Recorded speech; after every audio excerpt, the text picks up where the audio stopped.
You think that's fast? Coming up in sports, we're going to sit down with SCSU All-American sprinter George Kowalowu. Stay tuned. Senior pitcher Chris Kubitz was named NSIC Pitcher of the Week for the week of April 14th. Kubitz was excellent against Sioux Falls on Saturday as the Husky ace pitched a complete game, 7-inning shutout.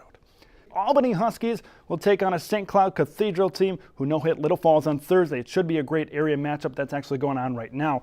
In a baseball, they call a player who can do everything a utility player. In NSIC track and field, they call that a Laurie Olson. That is absolutely correct. Coming off the best season in St. Cloud State football history, the Huskies lost 16 seniors, including star quarterback Philip Klophocky. Now the search is on to find his replacement. But how exactly do you replace a legend?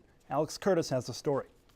North Dakota was just one win away from an NCHC regular season title entering Saturday night, and it was up to the Huskies to keep their conference title hopes alive. The game started on a negative note for the Huskies as North Dakota's Rocco Grimaldi was able to put UND on the board early with a breakaway shorthanded rebound goal. About a minute and a half following that goal, Bennick lights the lamp off the nice pass from Kosla, all tied up after lots of grinding and hard play at both ends of the ice. Senior Corey Thorson scored on a beautiful, here it is, goal in the last game his last game at the Brooks Center to put the Huskies ahead by 1 entering the final frame. SCSU is now 17-1 overall and 5-1 in NSIC conference play following Monday's games. The Husky Dome has been a familiar home for SCSU softball, and today's game versus Minnesota Crookston made the Husky Dome not only familiar but friendly as well. The Huskies scored early and often. Megan Lanin and Brianna Canova started the scoring early as they knocked in runs and got the Husky train chugging down the tracks. The Huskies scored 7 combined runs in the first 2 innings as they were able to capture a 9-0 win, second conference win of the season. The Huskies baseball team this season have been able to see for miles and miles, not only because of the distance of the baseballs traveling to the outfield, but because of the miles put on to places like Arizona, Arkansas, and Nebraska. I was able to find out more about the team earlier today.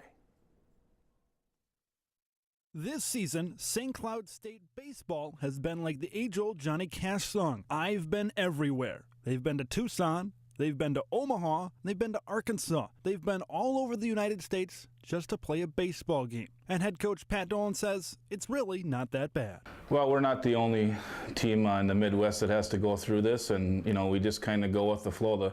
The great thing is we've only really lost 3 games due to weather with the crazy weather we've had, so really not that big of an issue. Most of our long trips are going to be gone, and nice 7-hour easy trip to Omaha and Minot the last 2 weeks, and from here on out it looks like the trips will be a little bit shorter for us. The weather in central Minnesota may be just heating up, but one player has been hot all year long.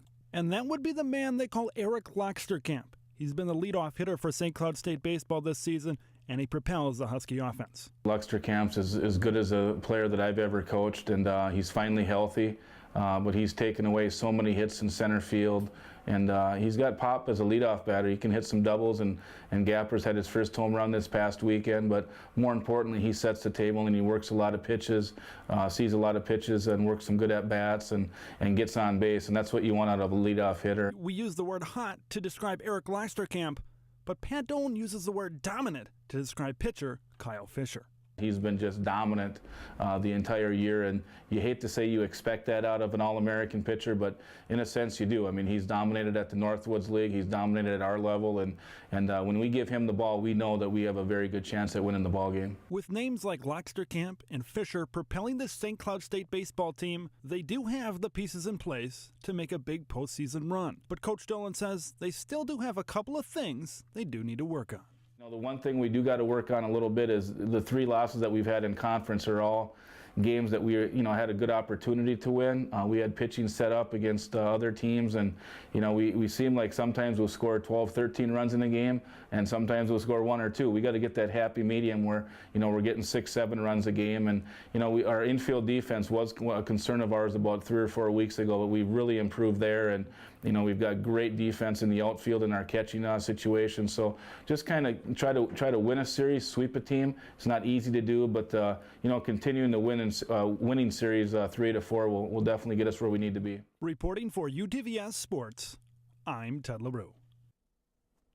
The Huskies had their first outdoor practice today. Let's hope the weather stays nice so we can see some games outside very soon. Over the weekend and into yesterday, women's golf was hitting the links where it was actually warm in Omaha, Nebraska. After a rough season thus far, St. Cloud State women's hockey was looking to play spoiler as they faced off against arch rival Minnesota at Ritter Arena in Minneapolis in the first round of the WCHA women's playoffs. The best of three series opened up Friday with the Huskies and Gophers skating to a scoreless first period, but once the Zambonis' job was done, the Gophers started to heat up. Baseball games were canceled coming up this week. They'll get rescheduled for later on. And good news, men's hockey front, Johnny Brodzinski, he's coming back. Thank goodness. Well, thank you so much, Absolutely. Ted. We'll be right back. Guys, big weekend of sports. UND, St. Cloud State playing a little Splitsville, a little 1-1 wins there. Going to be a big weekend. St. Cloud State could still win the conference, though. Okay, Yeah, I wish it could have gone the Huskies' way, though. Could have won the cup, but yep, that's okay. But thank you, Ted. And we'll be right back after this.